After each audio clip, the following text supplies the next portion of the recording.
अब हम इस बारे में कभी बात नहीं करेंगे, कभी नहीं। ओके, अब तो तुम दरवाजा खोलो।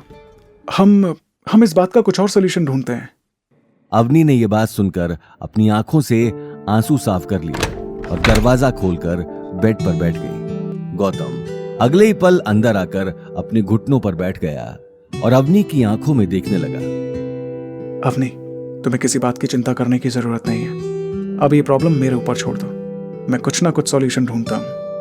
लेकिन अपनी बात कहने से पहले अवनी गौतम की आंखों में सच्चाई देख पा रही थी। इस सच्चाई को देखकर वो आगे कुछ नहीं कह पाई। हालांकि उसके मन में कई सारे सवाल थे, लेकिन इस बार उसे कोई भी रास्ता दिखाई नहीं दे रहा था। देखते ही देखते रात हो चुकी थी। गौतम हमेशा की तरह सभी की अलग अलग फरमाइश पर खाना बनाकर बहुत लेट फ्री हुआ था। लेकिन रात के बर्तन धोने के बाद वो जैसे ही कमरे में घुसा तो उसने देखा अवनी अभी तक लेटकर करवटें बदल रही थी। आज उसकी आंखों से नींद गायब हो चुकी थी। गौतम अवनी को इस हाल में नहीं देख पा रहा था। जैसे तैसे रात निकल गई। अगली सुबह गौतम जल्दी उठकर घर की साफ सफाई में लग गया। रात में लेट सोने से अवनी अभी तक सो रही थी, लेकिन तभी फोन की रिंग से उसकी नींद खुल गई। उसने जैसे ही उठकर फोन चेक किया तो स्क्रीन पर दादी सा का नाम दिखाई दिया। दादी सा का नाम पढ़ते ही उसके चेहरे का रंग उड़ गया। ये देखकर गौतम अपना काम छोड़कर उसके पास आ गया। क्या हुआ? किसका फोन है? दादी सा का। लाओ, मैं बात करता हूं। लेकिन गौतम। डोंट वरी, कुछ नहीं होगा। गौतम ने अगले ही पल अवनी के हाथ से मोबाइल ले लिया। हेलो। तुम्हारी क्या आदत बन चुकी है लोगों के काम में टांग अड़ाने की? अवनी कहाँ है? वो अवतार ग्रुप जाने के लिए निकली नहीं?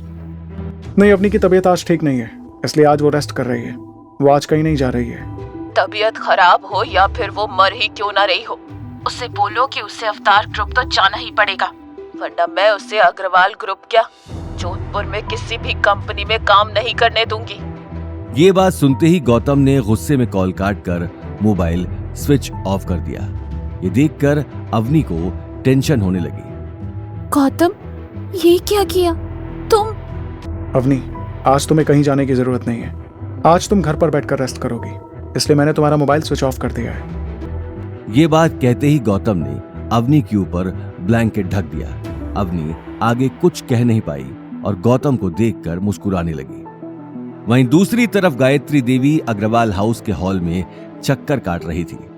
गौतम के अचानक फोन काट देने की बात से उसकी आंखें गुस्से में लाल हो चुकी थीं। नील और शनाया चुपचाप खड़े होकर अपनी दादी को देख रहे थे। आखिर ये दो कौड़ी के आदमी की हिम्मत कैसे हुई मेरा फोन काटने की? एक बार ये मामला सुलझने दो, इसे तो मैं बताऊंगी। गले में कुत्ते का पट्टा पहनाकर इसे पूरे जोधपुर में नहीं घुमाया तो मेरा नाम भी गायत्री देवी नहीं। ये बात कहते हुए गायत्री देवी गुस्से में शनाया और नील को देखने लगी।